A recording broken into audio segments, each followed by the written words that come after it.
मित्रांनो, वैशाख महिना जवळ आलेला आहे आणि वैशाख महिन्यामध्ये बदलत्या ग्रहस्थितीचा प्रभाव कर्क राशीच्या लोकांच्या जीवनावर काय पडणार आहे, त्यांचं करिअर कसं असेल, त्यांच्या नोकरीमध्ये काही अडचणी येणार आहेत का, नोकरीमध्ये काही लाभ येणार आहेत का, बढतीचे योग आहेत का, ते केव्हा आहेत, त्याच्यानंतर त्यांचं वैवाहिक जीवन कसं असेल, कौटुंबिक जीवन कसं असेल, जे विवाह इच्छुक तरुण तरुणी आहेत त्यांना कसा योग आहे या महिन्यामध्ये, आणि काही अडचणी असतील तर त्याच्यावरचे उपाय काय आहेत हे आपण आज पाहूया.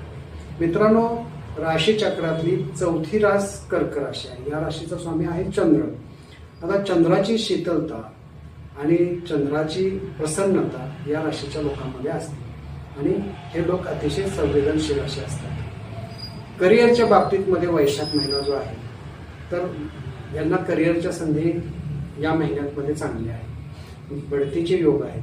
जर नोकरीत काही बदल करणार असतील तर त्यांनी साधारणतः मे महिन्याच्या सुरुवातीला जर बदल केला तर त्यांना ते शक्य आहे. व्यवसाय करणाऱ्यांनी थोडीशी सावधानता बाळगा.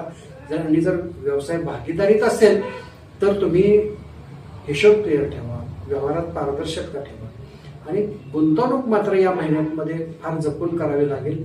तज्ज्ञांचा सल्ला घेऊन तुम्ही गुंतवणूक करू शकता. आर्थिक स्थितीच्या बाबतीत वैशाख महिना हा कर्क राशीच्या लोकांना मध्यम असणार आहे, परंतु अडचण येणार नाही. त्यांच्या कामापुरते त्यांना पैसे मिळणार आहेत, परंतु खर्च त्यांचा धार्मिक कार्य असेल किंवा घराची दुरुस्ती असेल अशा प्रकारचा खर्च वाढणार आहे. त्याच्यामुळे थोडीशी ओढाताण होईल, परंतु योग्य नियोजन केलं तर त्यातनं त्यांना मार्ग सापडणार आहे. जर शेअर मार्केटमध्ये गुंतवणूक करणार असाल तर तज्ज्ञांचा सल्ला घेऊन करा. अनावश्यक खर्च टाळले तर फारशी ओढाताण होणार नाहीये.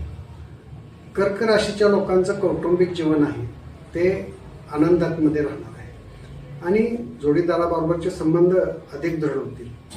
जे विवाह इच्छुक तरुण तरुणी आहेत त्यांचा विवाह या कालावधीमध्ये जमू शकेल असा हा कालावधी अतिशय सुंदर आहे. नातेवाईकांशी बोलताना थोडंसं आपल्या बोलण्यावरती नियंत्रण ठेवा.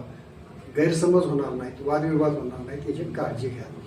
आरोग्याच्या दृष्टीने कर्क राशीच्या लोकांना हा महिना थोडासा अडचणीचा आहे. उष्णतेचे आजार किंवा पोटाचे विकार जाणवण्याची शक्यता आहे.